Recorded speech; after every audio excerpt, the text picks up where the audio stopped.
E com esse frio intenso que chegou antes mesmo do inverno começar oficialmente, muita gente correu para comprar um aquecedor ou colocou o que tinha em casa em uso constante. Ele deixa a casa mais quentinha, mas causa riscos à saúde e exige alguns cuidados na utilização. Para explicar melhor para a gente os perigos, eu converso agora com o tenente do Corpo de Bombeiros Militar, Wagner Alberto de Moraes, e também com o pneumologista Tiago Botega. Boa tarde, tudo bem? Boa tarde. Bom, agora, essa semana, uma família foi encontrada desmaiada no Rio Grande do Sul devido a estar com ar-condicionado e aquecedor ligado, enfim. Eu já vou começar perguntando para o tenente o perigo de ter um aquecedor, enfim, ligado o tempo todo. Como é que funciona? Tem que deixar menos tempo, desligar? Inicialmente, a gente tem, dependendo do tipo do aparelho o aquecedor, se ele for do tipo elétrico, ele pode vir a ter um consumo do oxigênio, mesmo que lentamente esse oxigênio vai sendo reduzido, com algum nível de queima ocorre. Isso pode até causar alguns problemas, então o doutor pode explicar melhor o nível do desmaio. É interessante esses problemas que estão acontecendo, que vão começar a ficar cada vez mais frequentes, né? Então, com a queima do oxigênio, normalmente isso produz mais gás carbônico, né? Então, uma família no interior do Rio Grande do Sul, né, em Passo Fundo, sofreu com isso. Então, a queima do oxigênio produz esse monóxido de carbono e nos lugares muito fechados isso produziu desmaio, na verdade, nas pessoas em casa, que quase levou à morte, né? Ou seja, tem que cuidar e a questão de tem que desligar o aparelho, tem que ventilar o ambiente de vez em quando, abrir uma janela, abrir uma porta. Perfeitamente, deixar uma fresta, né? Jamais assim colocar panos para tapar janelas e portas, deixar um nível de ventilação no ambiente para que ocorra a troca do ar naquele local. A gente está mostrando, pessoal de casa, tipos de aquecedores. Existe o menos pior ou o mais indicado? No caso, tenente? O mais indicado seria o aquecedor a óleo, porque ele tem uma superfície menos quente, por assim dizer, não aquece tanto a superfície, né? E ele não tem esse problema do consumo do oxigênio e formação do gás carbônico no ambiente, né? Então, ele é o mais indicado. Se você tem um aquecedor por resistência elétrica, esse tradicional, tem que ter cuidado com a instalação elétrica da casa, né? Da edificação. No caso, se tem um disjuntor, se você liga o aquecedor e o disjuntor desarma, jamais prender esse disjuntor, porque já é um indicativo de que aquele aquecedor não é adequado para a rede elétrica da casa, né? Então, esse é um dos cuidados que tem que ter. Doutor Tiago, a questão do ressecamento, garganta, nariz, quem tem doenças respiratórias, por exemplo, o quanto os aquecedores são prejudiciais? Então, o que a gente preconiza, assim, que o ambiente tem que ficar agradável, né?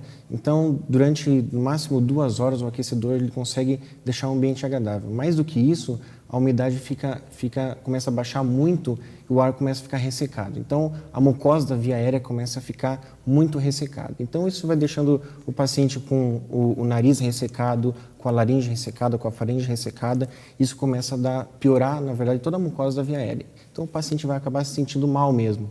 O mais importante do que isso é não exagerar no aquecedor e se hidratar bem, né? Isso é o mais importante, na verdade, com o uso do aquecedor.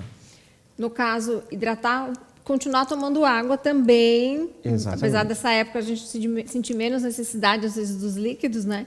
Mas tomar água também para se hidratar. Exatamente. Então, 2 dicas são importantes. Assim. A primeira dica, não é só no verão que a gente tem que tomar água, no inverno a gente toma 2 litros de água também. E uma coisa que é interessante com os aquecedores, que junto deles, às vezes a gente vai comprar e nos oferecem os umidificadores também, né? Então, os umidificadores podem ser usados também no menor tempo que o aquecedor, porque o umidificador a mais ele pode produzir ácaros e fungos. E o mais importante disso é que se beba muita água sempre, tá? E que, na verdade, assim, o paciente, por exemplo, que esteja fazendo um tratamento para doença crônica, né? A gente está vendo muito paciente asmático, muito paciente com enfisema que está piorando no período de inverno, que ele continue seu tratamento, né? Que não pare seu tratamento agora no inverno. A questão, por exemplo, do tempo. Vou deixar o aquecedor a noite toda ligada para dormir quentinha. Está errado. Só aquece o quarto e desliga, é isso? Exatamente, é o correto a ser feito. Tenente, eu vou perguntar também do fogão a lenha, né? Em algumas regiões do estado, principalmente, muita gente utiliza o fogão a lenha. Quais são os perigos também, os cuidados com o fogão a lenha? o primeiro cuidado é o contato com as superfícies aquecidas, né? O risco da queimadura, né? No caso de contato direto. Objetos que possam vir a queimar com os materiais combustíveis, como uma cortina, um pano de prato, roupas, manter afastadas das superfícies aquecidas, pelo risco de iniciar um incêndio. Também é um grande cuidado. Da mesma forma que a gente falou para os aquecedores elétricos, no caso do fogão a lenha é muito pior. A queima da lenha gera a diminuição da quantidade de oxigênio do ambiente e o aumento do gás carbônico. Então, se o ambiente estiver bem fechado e essa queima for contínua, gradativamente vai baixar o nível de oxigênio e aumentar o de gás carbônico, podendo vir a ocorrer desmaios das pessoas. Jamais saia de casa mantendo o fogão a lenha aceso. Sempre, se a família vai sair de casa, faça com que aquela chama cesse e diminua a temperatura do fogão. Para encerrar, doutor Tiago, fogão a lenha também prejudica a questão das vias respiratórias? Muito, muito. Na verdade, para as pessoas que não têm doença crônica, ele vai ressecar mais a via aérea. E para as pessoas que já têm doença crônica, inclusive já é bem estabelecida uma doença que a gente chama de DPOC ocupacional. Na verdade, o fogão a lenha, essa fumaça por muito tempo no fogão a lenha pode causar, inclusive, enfisema pulmonar ou bronquite crônica. Então, o fogão a lenha, por exemplo, na região da Serra, é um fator bem importante para a doença. Bom, quero agradecer, doutor Tiago. Obrigada, Tenente Wagner. Esclarecemos, agora o pessoal de casa tem que cuidar para não exagerar na dose, com certeza. Se hidratar. E se hidratar.